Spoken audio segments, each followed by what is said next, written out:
sự việc xưaថ្ងៃនេះខ្ញុំកាត់អមណែនាំរដ្ឋក្នុងការជួបកម្មខប្រមាណនេះតាព្រមទាំងសហការីទាំងអស់មកជួបផ្ទាល់ជាមួយនឹងសហគមន៍ឬថ្មីពេជ្រចិន្តានៅក្នុងស្រុកក្នុងព្រឹកគុំពេជ្រចិន្តានេះខ្ញុំសូមជម្រាបជូនដែរថាកន្លងមកនេះខេត្តបាត់ដំបងយើងនៅក្នុងស្ថានភាពមុនពេលដែលមានការឈ្លានពានពីសំណាក់ទាហានថៃមកលើទឹកដីកម្ពុជាយើងនេះស្ថានភាពការផ្គត់ផ្គង់បន្លែរបស់យើងជាទូទៅបន្លែរបស់យើងបើយើងពិនិត្យមើលផ្សារធំពីរដែលជាផ្សារនៅក្នុងក្រុងបាត់ដំបងយើងមានផ្សារបឹងឈូកនិងមានផ្សារប្រមូលផ្ដុំបន្លែនៅភូមិពុយនេះយើងឃើញថាជាទូទៅបន្លែចេញពីកសិករយើងប្រហែលជាចន្លោះពី120ទៅ140តោនក្នុងមួយថ្ងៃដែលចរាចរណ៍ទៅតាមបណ្ដាខេត្តដូចជាទៅខេត្តបន្ទាយមានជ័យទៅខាងកំពង់ឆ្នាំងទៅខាងប៉ោយប៉ែតសៀមរាបនិងទៅរាជធានីភ្នំពេញហើយក៏មានការនាំចូលបន្លែពីក្រៅមួយចំនួនផងដែរដែលយើងមានការខ្វះខាតក្នុងតម្រូវការដូចជាដំឡូងបារាំងការ៉ុតឬខ្ទឹមបារាំងឡាក់ដែលភាគច្រើនយើងអាចនាំមកពីខាងចិនខាងវៀតណាមឬក៏ស្ពៃបូកគោឡាក់ក៏ប៉ុន្តែតាមរយៈក្រសួងកសិកម្មរុក្ខាប្រមាញ់និងនេសាទបងប្អូនកសិករយើងនៅក្នុងខេត្តបាត់ដំបងនេះខ្ញុំសូមលើកអំពីការដាំដុះនៅជាទូទៅនៅទីវាលតាមក្រុងស្រុកទាំង14យើងដាំប្រមាណជាជិត 4000 ហិកតាបាទហ្នឹងមួយរដូវប៉ុន្តែគាត់អាចប្រមូលផលគាត់អាចដាំពី3ទៅ4ដងអញ្ចឹង4000គុណ3ដងវាចូល12000ហើយបរិមាណផលក្នុងមួយវគ្គយើងប្រមូលហើយជា9000តោនបាទហើយការផ្គត់ផ្គង់នៅក្នុងខេត្តបាត់ដំបងនេះយើងអាចធ្វើការនាំចេញទៅខេត្តក្រៅក្នុងប្រជាជាតិកម្ពុជារបស់យើងទៅកាន់ទីផ្សាររាជធានីភ្នំពេញហើយក៏អាចនិយាយបានដែរថាបន្លែដែលយើងដាំសពថ្ងៃនៅក្រៅពីផ្ទះសំណាញ់គឺយើងដាំប្រភេទបន្លែយកផ្លែយើងមានត្រប់យើងមានសណ្តែកគួរយើងមានបន្លែអាឡឹកយើងមានពេញប៉ោះហើយនឹងបន្លែប្រភេទយកស្លឹកយើងមានស្ពៃទឿស្ពៃកញ្ញាញ់ស្ពៃជើងទាស្ពៃបូកគោនិងប្រភេទបន្លែយកផ្លែដែលខ្ញុំបានលើកឡើងគឺយើងមានម្រះដាក់ហើយនឹងស្ពៃកាយើងដាំច្រើនមុខបាទលើកលែងតែការ៉ុតឬក៏ខ្ទឹមបារាំងដែលយើង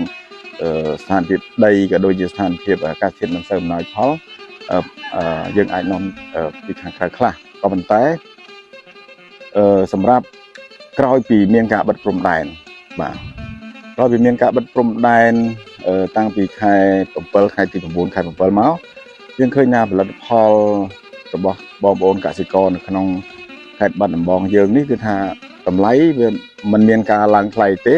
ក៏ប៉ុន្តែផលិតផលរបស់បងប្អូនយើងមានសុបាយចិត្តបងប្អូនយើងត្រូវបានប្រើប្រាស់ផលិតផលទាំងអស់នៅក្នុងខេត្តបាទហើយភាគច្រើនគឺយើងចរាចរនៅក្នុងខេត្តនឹងទៅក្រៅខេត្តដូចមុនដែលយើងមានព្រឹត្តិការណ៍នៃការឈ្លានពានពីសំណាក់ភាគីថៃអញ្ចឹងដែរហើយ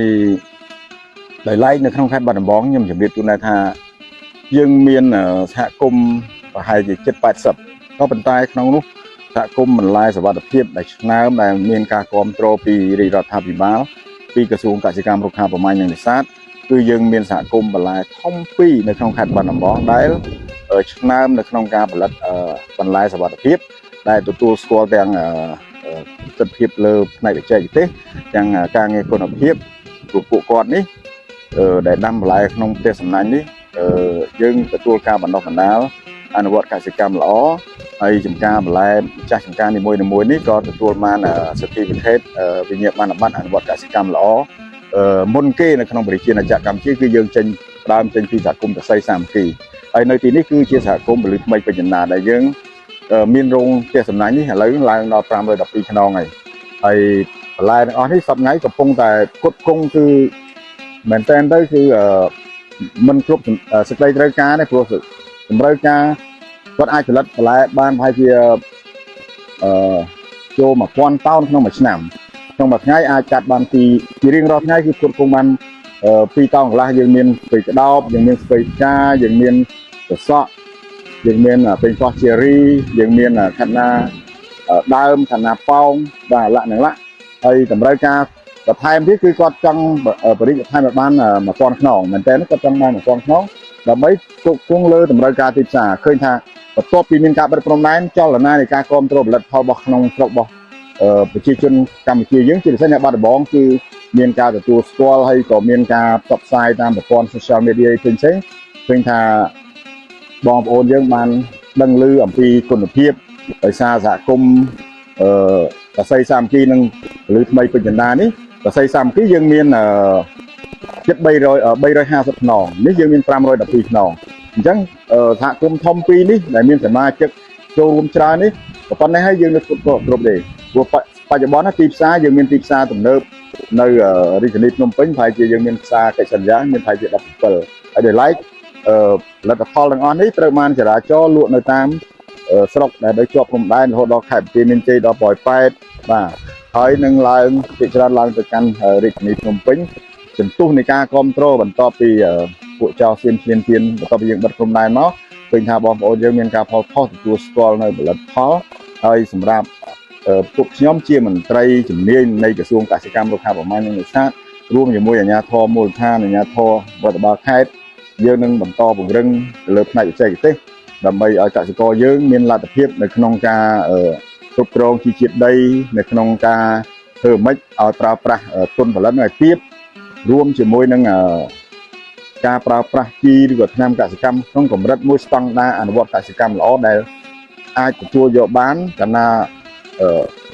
អ្នកប្រើប្រាស់ជាសាធារណជនក៏ប្រើប្រាស់ទៅมันអាចប៉ះពាល់ដល់សុខភាពហើយសង្គមជឿជាក់ថាថ្ងៃក្រោយខ្ញុំក៏បានណែនាំគាត់ដែរថាបន្លែនៅទីនេះយើងអាចថាឲ្យគាត់រៀបចំជា QR code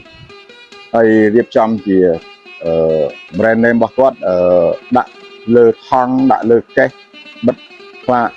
សហគមន៍បន្លែសុវត្ថិភាពពលឺថ្មីពេជ្រចិន្តាដាក់សហគមន៍កសីសាមគ្គីលក្ខណៈអញ្ចឹងទៅដើម្បីឲ្យបងប្អូនយើងស្គាល់ថាបន្លែនេះវាចេញពីប្រភពណាមកហើយពិតជាមាន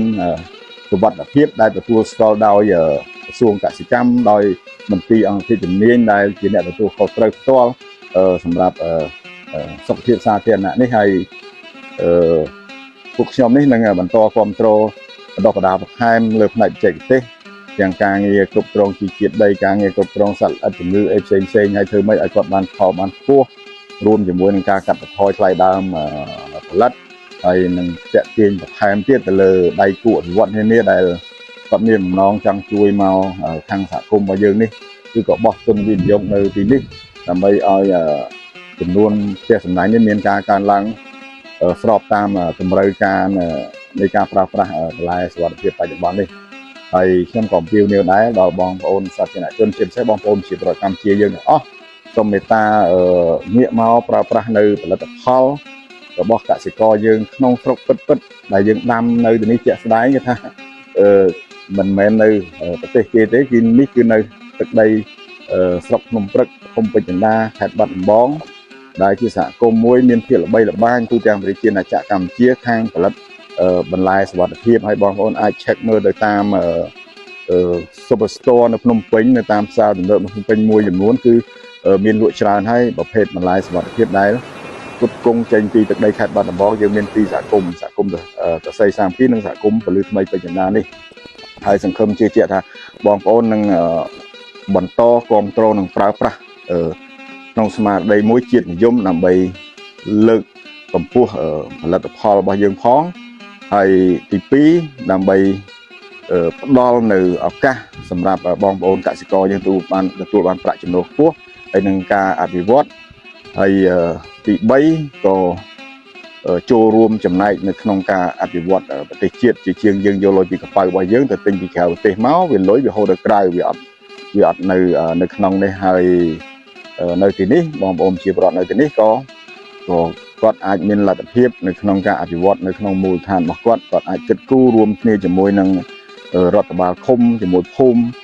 ដើម្បីធ្វើការអភិវឌ្ឍមូលដ្ឋានរបស់គាត់នេះឲ្យកាន់តែរីកចម្រើនឲ្យទាន់ចក្ខុវិស័យនៅក្នុងឆ្នាំ2030នេះធ្វើម៉េចឲ្យប្រជាជនកម្ពុជាយើងប្រទេសកម្ពុជាយើងនេះក្លាយទៅជាប្រទេសដែលមានប្រាក់ចំណូលមធ្យមកម្រិតខ្ពស់ហើយ2050យើងអាចនឹងក្លាយទៅជាប្រទេសអភិវឌ្ឍពិតប្រាកដហើយសង្ឃឹមថា ស្មារតីជាតិនិយមនេះនឹងស្ថិតនៅក្នុងបេះដូងរបស់បងប្អូនជាបរិបទកម្ពុជាយើងជានិច្ចនិរន្តរ៍បាទសូមអរគុណ